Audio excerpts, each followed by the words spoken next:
بسم اللہ الرحمن الرحیم۔ بخاری شریف کی حدیث نمبر 371۔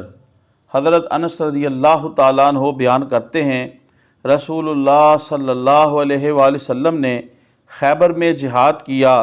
ہم نے خیبر کے پاس منہ اندھیرے میں صبح کی نماز پڑھی، پس نبی صلی اللہ علیہ وآلہ وسلم سوار ہوئے اور حضرت ابو طلحہ سوار ہوئے، اور میں حضرت ابو طلحہ رضی اللہ تعالیٰ عنہ کے پیچھے سواری پر بیٹھا ہوا تھا۔ پس نبی صلی اللہ علیہ وسلم نے خیبر کی گلیوں میں گھوڑے کو دوڑایا، اور بے شک میرا گھٹنا نبی صلی اللہ علیہ وسلم کی ران کو چھو رہا تھا۔ پھر آپ صلی اللہ علیہ وسلم نے اپنی ران سے تہمت اٹھایا، یہاں تک کہ میں نے نبی صلی اللہ علیہ وسلم کی ران کی سفیدی کو دیکھ رہا تھا۔ پس جب آپ صلی اللہ علیہ وسلم بستی میں داخل ہوئے تو آپ صلی اللہ علیہ وسلم نے فرمایا، اللہ اکبر، خیبر ویران ہو گیا۔ بے شک ہم جن لوگوں کی بستی میں پہنچتے ہیں تو ان لوگوں کی صبح کیسی بری ہوتی ہے جن کو ڈرایا گیا ہے۔ آپ نے یہ کلمات 3 مرتبہ فرمائے۔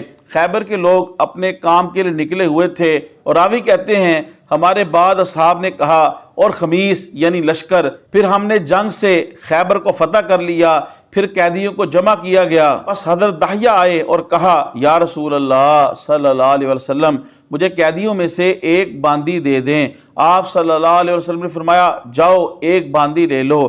انہوں نے صفیہ بنت حی رضی اللہ تعالیٰ عنہا ان کو لے لیا۔ ایک شخص نے نبی صلی اللہ علیہ وسلم کے پاس آ کے عرض کیا، یا نبی اللہ، آپ نے حضرت دحیہ کو صفیہ بنت حی کا عطا کر دی، جو بنو قریظہ اور بنو نذیر کی سردار ہے، وہ صرف آپ کے لائق ہے۔ آپ صلی اللہ علیہ وسلم نے فرمایا، دحیہ کو اس کے ساتھ لاؤ۔ حضرت دحیہ اس کے ساتھ آئے، یعنی حضرت صفیہ بنت حی کو ساتھ لے کر آئے۔ پس جب نبی صلی اللہ علیہ وسلم نے اس کی طرف دیکھا، پس آپ صلی اللہ علیہ وسلم نے فرمایا، تم اس کے سوا قیدیوں میں سے کوئی اور باندی لے لو۔ پھر نبی صلی اللہ علیہ وسلم نے ان کو آزاد کر کے ان سے نکاح کر لیا۔ حضرت انس نے ثابت سے کہا، اے ابو حمزہ، حضرت صفیہ کا حق مہر کیا تھا؟ انہوں نے کہا، وہ خود تھیں، یعنی آپ صلی اللہ علیہ وسلم نے ان کو آزاد کر دیا اور ان کی آزادی ہی ان کا حق مہر ٹھہری۔ پھر آپ صلی اللہ علیہ وسلم جب راستے میں تھے تو حضرت ام سلیم رضی اللہ تعالی عنہا نے ان کو تیار کیا، صفیہ بنت حی کو یعنی دلہن بنایا، اور پھر رسول اللہ صلی اللہ علیہ وسلم کے پاس رات کو انہیں بھیج دیا گیا، اور پیارے نبی صلی اللہ علیہ وسلم نے اس حال میں صبح کی کہ آپ دلہا تھے۔ بس نبی صلی اللہ علیہ وسلم نے فرمایا، جس کے پاس کھانے کی کوئی چیز ہے وہ لے کر آئے، اور چمڑے کا دسترخوان بچھا دیا۔ پھر کوئی شخص کھجورے لے کر آیا، کوئی شخص گھی لے کر آیا، اور میرا گمان ہے، راوی کہتے ہیں کہ ستو کا ذکر ہے۔ پھر انہوں نے حیث، ایک قسم کا حلوہ ہے، وہ تیار کیا، اور یہ رسول اللہ صلی اللہ علیہ وسلم کا ولیمہ تھا۔ خواتین و حضرات، اس حدیث پاک کے اندر حضرت انس رضی اللہ تعالیٰ فرماتے ہیں، ہم نے خیبر کے پاس منہ اندھیرے نماز پڑھی، یعنی فجر کے اول وقت کے اندر نماز پڑھ لی، اور پھر رسول پاک صلی اللہ علیہ وسلم سواری پہ سوار ہوئے۔ حضرت ابو طلحہ بھی تھے، حضرت انس بھی تھے۔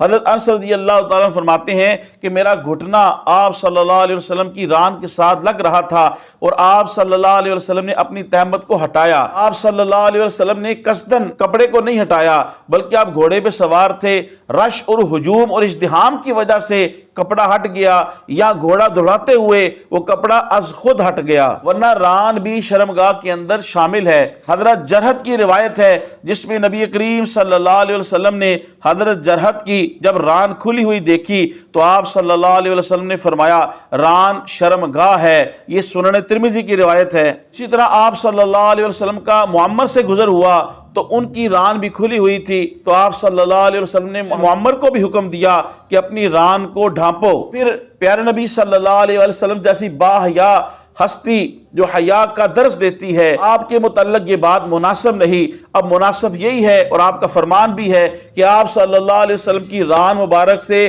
جو آپ کا تہمت اور چادر ہے وہ بالقصد یعنی خود نہیں ہٹایا تھا، بلکہ ہجوم ازدحام کی وجہ سے یا گھوڑا دوڑانے کی وجہ سے وہ از خود جو ہے وہ چادر ہٹ گئی تھی، جسے آپ صلی اللہ علیہ وسلم نے بعد میں درست فرما لیا۔ آپ صلی اللہ علیہ وسلم جب خیبر میں داخل ہوئے تو آپ اللہ اکبر کہتے تھے۔ اس سے یہ ثابت ہوا کہ جہاد کے دوران اللہ اکبر کا نعرہ بلند کرنا یا دیگر اذکار کرنا یہ جائز ہے اور یہ سنت رسول بھی ہے۔ آپ صلی اللہ علیہ وسلم جب خیبر کے اندر داخل ہوئے تو آپ صلی اللہ علیہ وسلم نے فرمایا خیبر ویران ہو گیا۔ یہ آپ صلی اللہ علیہ وسلم کا دعائے جملہ ہے۔ آپ صلی اللہ علیہ وسلم نے اپنے جہاد کی فتح کی بشارت دی تھی یا نیک شگون لیا تھا۔ جب جنگ کے ساتھ جہاد کے ساتھ خیبر فتح ہو گیا تو مال غنیمت میں قیدی آئے، ان میں حضرت صفیہ بنت حی بھی تھی جو قبیلہ بنو قریظہ اور قبیلہ بنو نذیر کی سردار کی بیٹی تھی۔ تو آپ صلی اللہ علیہ وسلم نے حضرت دحیہ کے مانگنے پہ آپ نے فرمایا کہ آپ باندیوں میں سے کوئی باندی لے لو۔ تو آپ صلی اللہ علیہ وسلم نے اسپیسیفک یہ نہیں کہا تھا آپ صفیہ بنت حی کو ہی لینا جو کہ سردار ہیں، آپ صلی اللہ علیہ وسلم نے تو مطلقاً کہا تھا کہ کوئی بھی باندی لے لو۔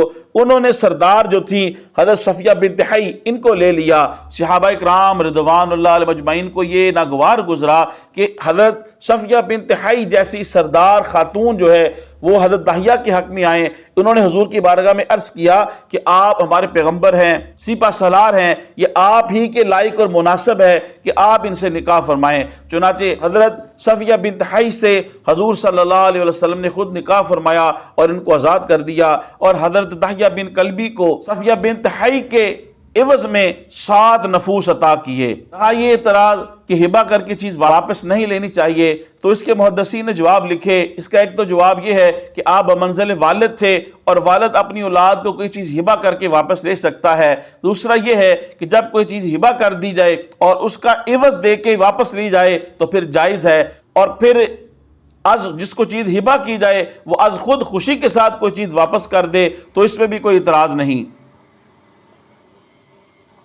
اور پیارے نبی صلی اللہ علیہ وسلم تمام مسلمانوں کی جانوں کے بھی مالک ہیں، اور رسول اللہ صلی اللہ علیہ وسلم نے اگر حضرت دحیہ کلبی سے صفیہ بنت حی کو واپس لے لیا تو یہ تب بھی جائز ہے، لیکن پھر بھی رسول اللہ صلی اللہ علیہ وسلم نے ان کے عوض میں ان کو 7 نفوس عطا کیے، یعنی 7 باندیاں عطا کی۔ اور یہ آپ صلی اللہ علیہ وسلم نے حضرت دحیہ کو بطور تکریم اور ان کی فضیلت ظاہر کرنے کے لیے انہیں 7 نفوس عطا کیے تھے۔ اور پھر ایک سوال یہ تراج کہ کیا نبی صلی اللہ علیہ وسلم نے مال غنیمت کی تقسیم سے پہلے دحیہ کو یہ باندی کیوں عطا کی تھی؟ محدثین نے اس کے کئی ایک جوابات لکھے۔ پہلا ایک جواب محدثین نے یہ دیا کہ نبی صلی اللہ علیہ وسلم نے حضرت دحیہ کو اس لیے اجازت دی تھی کہ بعد میں آپ صلی اللہ علیہ وسلم کا جو حصہ خمس ہے اس میں سے اس باندی کو محسوب کر لیا جائے گا، یعنی اس کو نکال دیا جائے گا۔ دوسرا وہی جواب کہ رسول اللہ صلی اللہ علیہ وسلم کو اللہ پاک نے تمام مسلمانوں کے مالوں اور جانوں کا مالک بنا دیا ہے اور آپ ان میں تصرف کرنے کے بھی مالک ہیں، ایسا کہ اللہ پاک نے قرآن مجید سورہ احزاب کے اندر ارشاد فرمایا النبی اولا بالمؤمنین من انفسہم، نبی مومنین کی جانوں پر تصرف کرنے کے زیادہ مستحق ہے، لہذا یہ اعتراض اور سوال بھی نہیں بنتا۔ اور اس سے یہ بھی ثابت ہوا کہ شب زواف گزارنے کے بعد یا بیوی کے ساتھ خلوت سیاح کے بعد جو ہے وہ ولیمہ کرنا چاہیے، اور پیارے نبی صلی اللہ علیہ وسلم نے کتنی سادگی کے ساتھ ولیمہ کیا۔ محترم خواتین و حضرات، تبلیغ دین کی نیت سے حدیث شریف کے اس درس کو زیادہ سے زیادہ لوگوں تک پہنچانے کے لیے میرے اس ویڈیو کو شیئر کریں۔ اللہ پاک آپ کو جزائے خیر دے۔ السلام علیکم ورحمۃ اللہ وبرکاتہ۔